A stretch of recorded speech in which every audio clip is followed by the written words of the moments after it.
In the studio, I have Shelley Bruner, and Shelley's going to share a little bit of her background and tell us what her position is with David Saxe Productions. Hi. Hi. Well, I work at David Saxe Productions, as you just mentioned. Before David Saxe Productions, where I currently work as a publicist, I worked at Fox 5 for 8 years. As the main anchor, I did the 5 p.m., 10 p.m., and 11 p.m. newscast. So all told, 16 years in journalism, Wow. 3 years as a public relations representative. So I just sort of had that core, the writing, the media contacts, and just parlayed that into a public relations position with David. So And singing as well. no, the singing was a fluke. I was saw a little blog on YouTube. I know. the hardest 3 months of my life taking part in that singing contest on Mark Which and you won. Mercedes. Which I won. I think it's because my coworkers just kept voting for me over and over again just to torture me, to prolong it. How do you feel the importance of a public representative plays into this? Like, you know, I mean, it is kind of your job. I know in Shelley's case, it's her job to try and make everyone look good at David Saxe Productions. Mm-hmm. And I know, Travis, you do your best to do the same thing with your authors. And Shelley, you probably do the same thing with the people you're handling.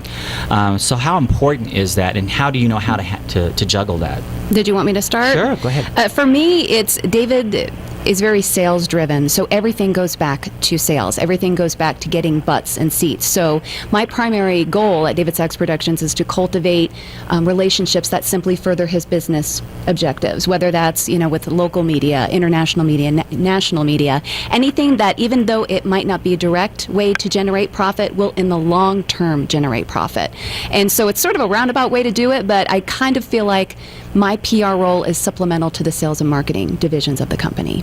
Right, and you were even sharing with me in the green room how you have to do that constantly with the different shows, because David produces like 14 shows or something. We do. We have 12 to 14 shows, depending on what's going to be beginning in a week or two. And with that comes hundreds of performers. So my primary focus is to promote and publicize the shows. Sometimes that doesn't sit well with the hundreds of performers who would like individual publicity. Because they think you're there for them. Which I am, but it's a matter of connecting the dots and coming up with the angles and seeing which would fit with what magazine and what television show. So sometimes they feel a little slighted when I focus on the products, but that's my job, and So that's all you can do.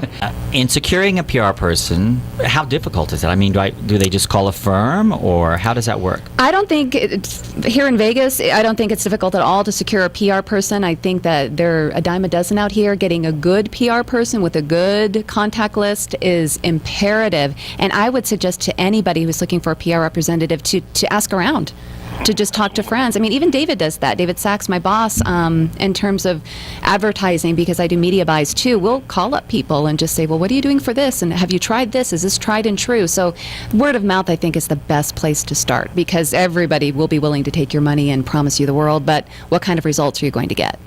When it comes to the agents, and I know you're all three, well, two of you are definitely public representatives, but when it comes to getting an agent, Shelley, did you ever have an agent even when you were on? I did. I You had did? 3 agents Okay. during my 16-year career. I fired the first 2. My last one was amazing. Okay. She was amazing. And I felt that, unfortunately, it was a necessary evil.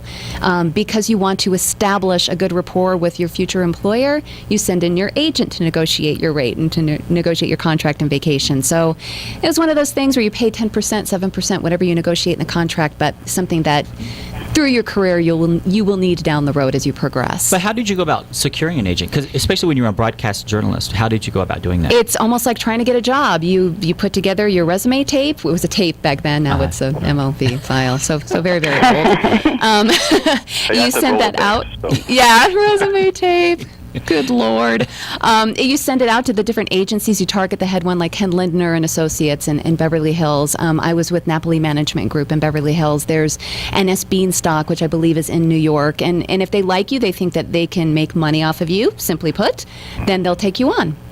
So when it comes to the social media, how does PR play into that? I mean, do you just take the social media that individual has, or do you cast that in your own light with your companies or whatever? We just, not recently, but have finally gotten to the point where we have hired social media engineers to come in, because it is something that everybody does these days. It's, just sending out a press release or making a phone call has become somewhat of an antiquated notion. It's all about tweeting, and it's all about Right. Facebook, and we bring in kids that do this in their free time that kind of combine everything for V Theater, Saxe Theater, the performers. Everything is interwoven, and it just kind of plays out to give publicity to the group.